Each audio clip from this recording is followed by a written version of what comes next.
আজকে তোমাদেরকে বলি, তুমি যদি মুসলমানের সন্তান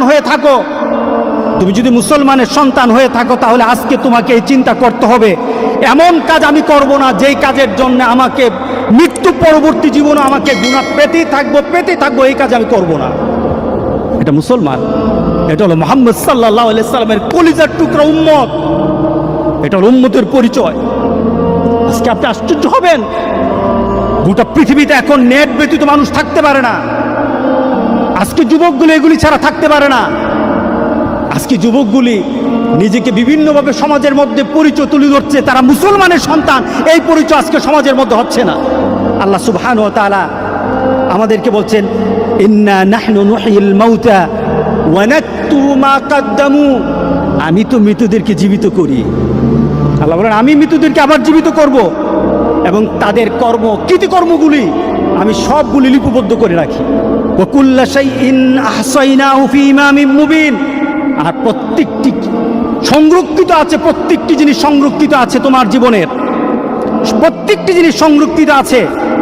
যুবক, তোমার জীবনটা যদি, তোমার চলাটা যদি কুরআন এবং সুন্নাহ অনুযায়ী হয়, আল্লাহর রাসূল আর নেককার বান্দারা যেমন সুন্দর মউত পেয়েছে, রাসূল সাল্লাল্লাহু আলাইহি সাল্লাম বলেন, তোমাদের মউতও তত সুন্দর হয়ে যাবে, তোমাদের মউতও তেমন সুন্দর হবে।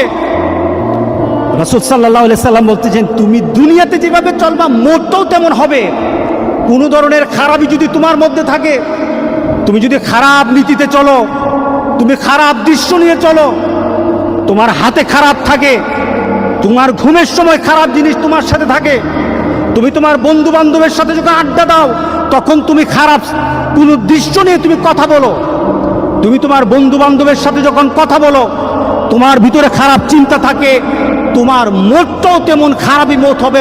কে বলেছেন? মুহাম্মদুর রাসূলুল্লাহ। বিশ্বাস হয় না? মুহাম্মদ সাল্লাল্লাহু আলাইহি সাল্লাম বলে গেছেন, তোমার মতটা তেমন হবে। শুধু তাই নয়, কামা তামুতুন্না তুবাসুন, যেমন তোমার মত হবে তেমনই ভাবে তোমাকে আখিরাতে উঠানো হবে।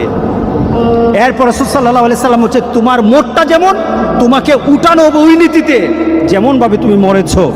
শুধু তাই নয়, কামা তুবাসুন তুশারুন, যেমন ভাবে তোমাকে হাসর করা হবে, যেমন ভাবে তোমাকে উঠানো হবে তেমন ভাবে তোমার হাসর হবে। সুতরাং দুনিয়া যেমন হাসর তেমন, দুনিয়া যেমন মত তেমন, দুনিয়া যেমন কবর তেমন। আজকে সবার ভিতরে একটা কথা বলি, আমাদের জীবনটাকে আমরা সুন্দরভাবে চালাতে চাই, এই জিনিসটা আমাদেরকে ধ্বংসের দিকে নিয়ে যাচ্ছে। যতটুকু উপকার আসা দরকার তার থেকে ক্ষতিটা বেশি হচ্ছে।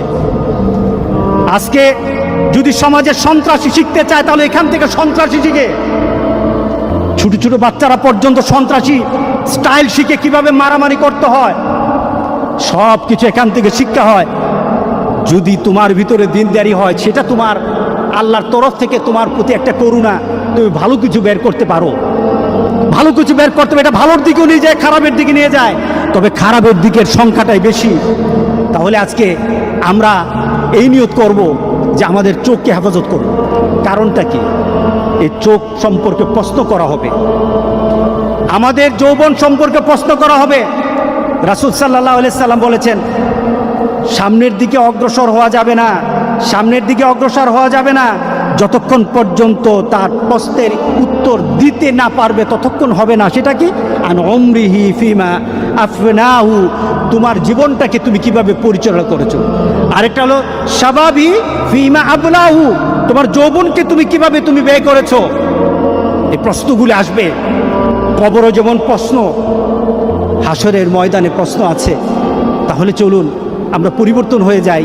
এই চোখকে আল্লাহ সুবহানাহু ওয়া তাআলা প্রত্যেকটি মানুষের চোখ যেন আল্লাহ হেফাজত করে, প্রত্যেকটি মানুষের কানকে যেন আল্লাহ হেফাজত করে। আল্লাহর কাছে বেশি বেশি করে চান। চোখ যদি ধরা খেয়ে যায়, কান যদি ধরা খেয়ে যায়, বাঁচার আর উপায় নাই। একটা ছোট্ট ঘটনা, আমি হজে গিয়ে বইটা কিনেছিলাম, আরবের এক পুলিশের জীবনী। সে তার পুলিশের চাকরি করতে গিয়ে জীবনে যে যে ঘটনাগুলি তাকে তার হৃদয়ে দাগ কেটেছে, এমন কিছু ঘটনা সে জানিয়েছে। তার ডিউটি ছিল এক পুলিশ, সে একটা অ্যাক্সিডেন্ট হলো, দৌড়ে গেল, পুলিশ তাড়াতাড়ি তার কাছে গেল, দেখলো একটা যুবক গাড়ি অ্যাক্সিডেন্ট করেছে। সে তাড়াতাড়ি সে ছেলেটার কাছে গেল, দেখলো যে তার ছেলেটার অবস্থা খুব খারাপ হয়ে গেছে, কিন্তু তার গাড়ির মধ্যে কোরআন তেলাওয়াত হচ্ছিল। গাড়ির মধ্যে কি চলছিল? কোরআন তেলাওয়াত চলছিল। গাড়িতে কোরআন তেলাওয়াত চলছিল। সে ড্রাইভ করতেছে, সে কোরআন তেলাওয়াত শুনতেছিল। ওই মুহূর্তে সে অ্যাক্সিডেন্ট হয়েছে, তার মুখে যেন বিড় করে কোরআন তেলাওয়াত চলছিল। সে বিড় করে কোরআন তেলাওয়াত পড়ছিল। সে পুলিশ বলতেছে, আমি ছেলেটাকে কুলে নিলাম, দেখলাম মুখটা একটু নড়ে, কোরআন তেলাওয়াতের মতো একটু শব্দগুলি বের হয়, আমি বুঝি না। এক পর্যায়ে সে আস্তে করে সে ঢলে পড়ে গেল, তার মৃত্যু হয়ে গেছে। খবর নেওয়া হলো, তাড়াতাড়ি তার খবর নেওয়া হলো, তাকে তার মোবাইল থেকে তার বিভিন্নভাবে তার পরিবারের সাথে যোগাযোগ করা হলো। যোগাযোগ করে সে জানা গেল এই ছেলেটা প্রতি বৃহস্পতিবার তার দাদির কাছে যেত। তার দাদি আছে গ্রামের বাড়িতে, 200 মাইল ড্রাইভ করে দাদির কাছে যেত। প্রতি বৃহস্পতিবার যেত, দাদির সাথে থাকতো, শুক্রবার নামাজ পড়ে আবার সে ফিরে আসতো, রিয়াদে চলে আসতো। প্রতি বৃহস্পতিবার যেত, আর যাওয়ার সময় সে গাড়ির মধ্যে কোরআন তেলাওয়াত ছাড়তে কোরআন তেলাওয়াতের সাথে মুখ মিলাতে পড়তে সে দাদির কাছে বসতো, আবার বাড়ি থেকে ফিরে আসতো। এটা ছিল তার অভ্যাস। লং ড্রাইভে বের হতো, কোরআন তেলাওয়াত শুনতে যেত। সেইভাবে কোরআন তেলাওয়াত শুনতে কোরআনের অনেকটা হাফেজ হয়েছিল। ছেলেটা কোরআন তেলাওয়াতের সাথে দুনিয়া থেকে বিদায় হয়ে গেল। আরেকটা ছেলের অ্যাক্সিডেন্ট সে বর্ণনা করলো। অ্যাক্সিডেন্টের সাথে কাছে গেল, গিয়ে দেখলো গাড়িতে গান বাজে। তো আমি সে বললো, পুলিশ বলতে তাড়াতাড়ি তাকে কুলে নিলাম, তাকে চেষ্টা করলাম তার শেষ মুহূর্তে একটু কোরআন তেলাওয়াত শোনানোর জন্য, একটু তালকিন করার জন্য, কলেমা পড়া শিখে তাকে একটু শোনানোর জন্য। যতবার আমি তালকিন করি, যতবার আমি লা ইলাহা ইল্লাল্লাহ, যতবার আমি কালেমা পড়াই, ততবার সে গান গায়। নাউজুবিল্লাহ বলি। কারণ তার মধ্যে কিসের গানের যে স্মৃতি, গানের যে একটা মানসিকতা, গানে এতক্ষণ শুনতে ভিতরে যে গানের একটা ভালোবাসা তো তার রয়ে গেছে, যায় না। যেমন তার দুনিয়ার জিন্দেগি ছিল, তেমন তার মৌত হয়েছে। গান শুনতে সে চলছিল, আর গান শুনতে তার মৌত হলো। এবার বলেন তো দেখি, তাকে কাল হাসুরের দিন কি কোরআন তেলাওয়াত অবস্থা উঠবে নাকি গান অবস্থা উঠবে? বলেন। তুমি জানো না তোমার মৌত কখন, পৃথিবীর কেউ জানে না তার মৌত কখন। সুতরাং তোমার মৌতটা যেন এমন না হয়, মৌতের পরে এমন রেকর্ড তোমার দুনিয়াতে থাকবে যে রেকর্ডের কারণে তুমি কবরে শুয়ে গুনাহ পাবা। এমন রেকর্ড যেন তোমাদের না থাকে।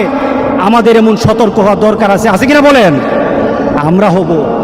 আমরা আরেকজনকে বলবো, আমাদের বন্ধুদেরকে আহ্বান করব, এই কাজ আমরা করব না। আপনাদের পরিবারে আপনাদের সন্তানগুলি তাদের মোবাইলগুলি কি অপারেট করে, এই মোবাইলগুলি দিয়ে তারা কি করে, আপনাদেরকে এটা চেক করতে হবে, দেখতে হবে আপনাদের সন্তানেরা কি করে। যুবক, তোমাদের জন্য খুব কঠিন সমাজ তোমাদের সামনে।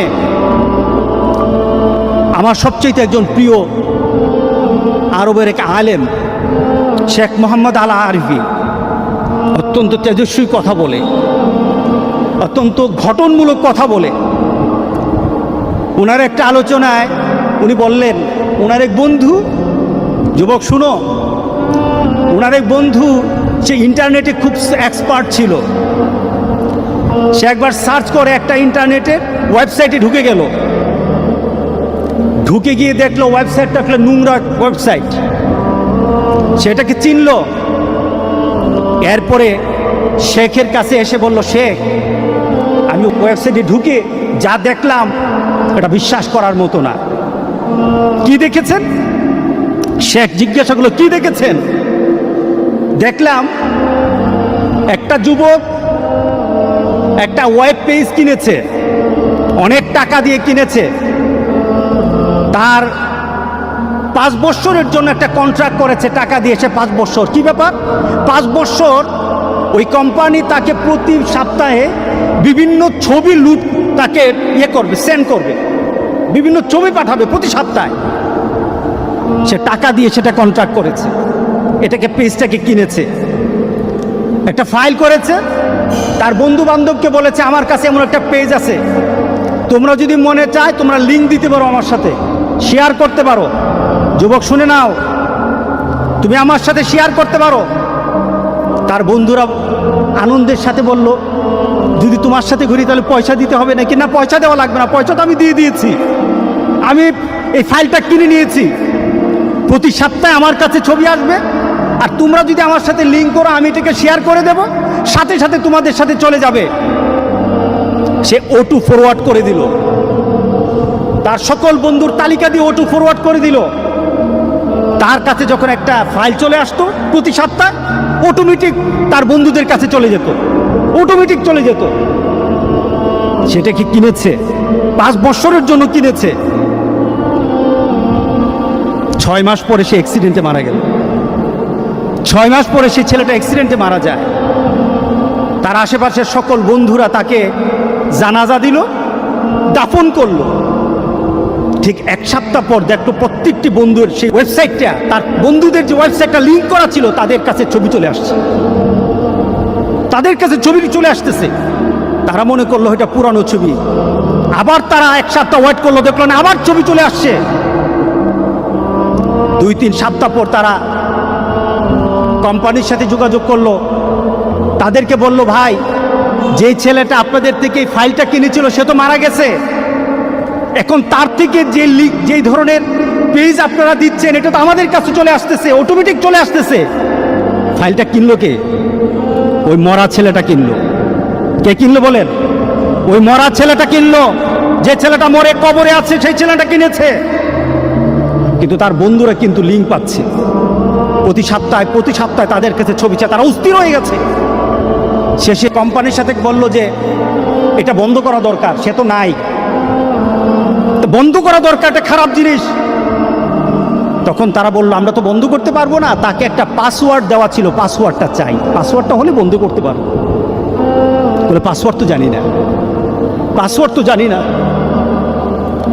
এভাবে চলতে থাকলো 2 বছর পর্যন্ত, এভাবে কন্টিনিউ চলতে থাকলো। ছবি আসতেছে, তার বন্ধুদের পেজে ছবি ঢুকে যাচ্ছে। পেজের নাম কার? যে মারা গেছে তার। 5টা বছর এভাবে আসলো, 5টা বছর এভাবে আসলো। নোংরা ছবিগুলি তার বন্ধুদের কাছে চলে আসলো। পেজটা ক্রয় করেছে, যে ছেলেটা ক্রয় করেছে আজকে কবরে আছে।